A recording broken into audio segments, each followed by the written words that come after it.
Hello everyone, welcome back. Let's talk about large language models or LLMs and why they are such a big deal.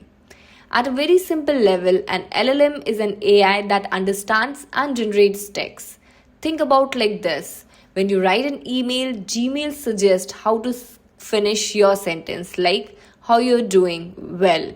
That prediction is a tiny version of what LLM does. Now, imagine that idea, but far more powerful. When you ask ChatGPT a question, it replies in clear, human like language. That's an LLM in action. Yes, ChatGPT itself is a large language model.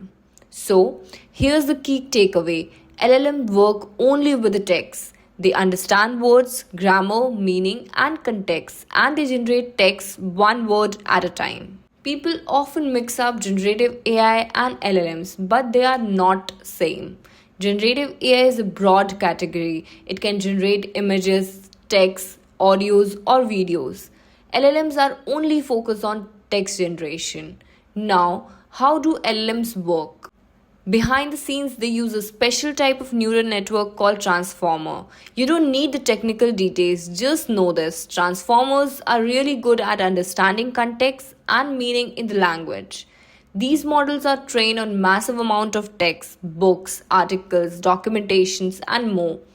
Because of this training, they learn how language flow and how ideas connect. When ChatGPT gives you a long answer, it's actually predicting one word at a time, repeatedly, which creates the full sentence and paragraphs. Where are LLMs used today? Writing content like blogs and emails, powering chatbot and customer system, translating languages, summarizing long document, answering questions instantly. And this is just the beginning. LLMs are changing how we work with text in every industry. Now that you understand what LLMs are and what they can do, you are ready to start using them in a smarter way in your daily life. So let's move on to the next topic. Thank you.